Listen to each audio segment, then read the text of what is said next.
Back to my channel, it's me Ashika Shatija. So आज मैं आपको कराने वाली हूँ क्वेश्चन नंबर 33 का पार्ट 2 क्वेश्चन। जो क्वेश्चन नंबर 33 है वो आपका अकाउंटिंग रेशियो से ही रिलेटेड है। आपको यहाँ पे दिखाना है कि एक रेशियो दिया हुआ है एंड यहाँ पे आपको दिखाना है कि अगर इसके अंदर कुछ भी चेंजेस होते हैं तो क्या आपका जो डेट टू इक्विटी रेशियो है वो इंक्रीज होगा, डिक्रीज होगा या सेम रहेगा।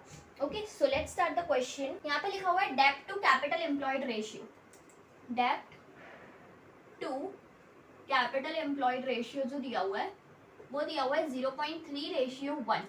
अब 0.3:1 यानी कि हम लोगों को अगर इजीली इसको सॉल्व करना है ना तो कोई ऐसे नंबर्स जो हम लोग है ना उसको चूज करते हैं जिसकी वजह से हमारा जो आंसर है वो सेम 0.3:1 आता है।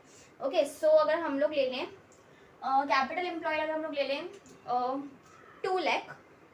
2 लाख इंटू 0.3 विल बी 60,000। ठीक है, सो अगर हम लोग डेट ले लें 60,000 और हमारे जो कैपिटल एम्प्लॉयड है उसको ले ले 2 लाख।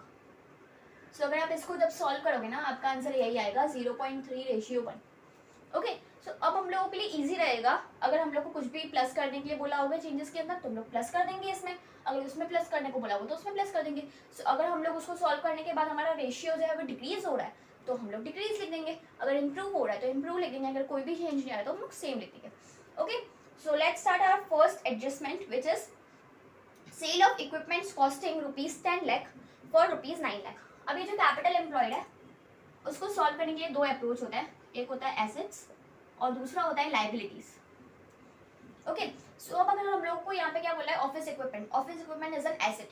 सो यहाँ पे हम लोग का जो एसेट है दो होते हैं, एक होता है नॉन करंट एसेट्स और एक होता है current asset. Non current assets क्या हो रहा है, जा रहे हैं तो हम लोग लिख देंगे माइनस में 10 लाख,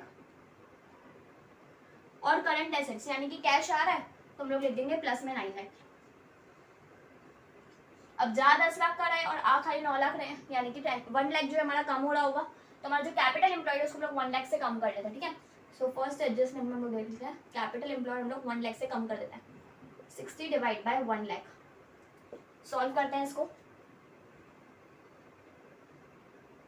आंसर इज 0.6:1। यहाँ पे क्या हो रहा है, इंप्रूव हो रहा है, सो इसका आंसर क्या हो जाएगा, इंप्रूव। ओके, सी करता है conversion of debentures into equity shares. यहाँ पे कैपिटल एम्प्लॉयड का एक और फॉर्मूला होता है विच इज डेब्ट प्लस इक्विटी। देखो डेब्ट के अंदर तो ऑब्वियसली चेंजेस होंगे एंड यहाँ पे कैपिटल एम्प्लॉयड के अंदर क्यों चेंजेस नहीं होंगे मैं आपको बता दूं। सपोज अगर हम लोग डेब्ट लेके चलते हैं 50,000 का और इक्विटी लेके चलते हैं 1,50,000 का, क्योंकि हम लोग को यहाँ पे नीचे हम लोगों ने 2 लाख लिखा है ना, सो इस हिसाब से हम लोग करते हैं। अब यहाँ पे इन लोगों ने क्या बोला कि डिबेंचर्स को हम लोग इक्विटी शेयर्स में कन्वर्ट कर रहे हैं, तो अगर हम लोग के डिबेंचर्स कम हो गए, सपोज 25,000 हम लोग कन्वर्ट कर रहे हैं, सो डिबेंचर्स हो गए 25,000 और इक्विटी हो गई 1,75,000।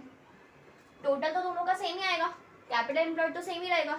ठीक है, but at the same time ऊपर हम लोग देखें डेब्ट, तो डेब्ट अब क्या हो जाएगा, ऊपर 25,000 से कम हो जाएगा। ठीक है, सो बस यही बोला है। सपोज अगर हम लोग डेब्ट को 25,000 से कम कर देंगे तो 60 माइनस 25 विल बी 35 और नीचे अमाउंट तो सेम ही रहेगा, 2 लाख ही रहेगा। चाहे हम लोग डेब्ट को इक्विटी में कन्वर्ट करें, इक्विटी को डेब्ट में कन्वर्ट करें या कुछ भी नहीं करें, आंसर जो है कैपिटल एम्प्लॉयड का सेम ही रहने वाला है। ओके, सो हम लोग देखते हैं 35,000 divide by 2 lakh, answer is 0.17। 0.17, पहले 0.3 था, अब 0.17 हो गया। क्या हो गया, डिक्रीज हो गया। ओके, नाउ डी के अंदर क्या लिखा हुआ है, tax refund of 50,000 during the year. Tax refund हुआ है भाई, डेब्ट हम लोगों ने कोई डेब्ट लिया है नहीं लिया। ठीक है, तो वो तो 60,000 सेम ही रहेगा। अब टैक्स रिफंड आया यानी कि हमारे पास कैश आया होगा, सो कैश आया होगा तो हमारे पास करंट एसेट्स बढ़े होंगे, ठीक है। सपोज हमारे पास कैश कितने का है इधर 50,000 का, तो 60,000 और डिवाइड बाय 2,50,000। अब इसको अगर हम लोग सॉल्व करें तो 60,000 डिवाइड बाय 2,50,000, आंसर इज 0.24। क्या हुआ, पहले 3 था अब 2 हो गया, डिक्रीज। सो ऐसे आपको कोई भी एक डिजिट लेके जिसका आंसर 0.3:1 में ही आए ठीक है, वो आपको एक डिजिट ले लेना है एज्यूम करके, ठीक है, एंड इसके हिसाब से आपको सारे चेंजेस करना है। ओके, सो यहाँ पे आपका क्वेश्चन नंबर 33 जो है वो पूरा कंप्लीट हो गया। अगर आपको इस क्वेश्चन रिलेटेड कोई भी डाउट हो तो आप मुझे कमेंट सेक्शन में कमेंट कर सकते हो, एंड अगर आपके लिए वीडियो यूजफुल रहा हो तो इसको लाइक करना, शेयर करना और सब्सक्राइब करना। Meet you in the next video, bye bye.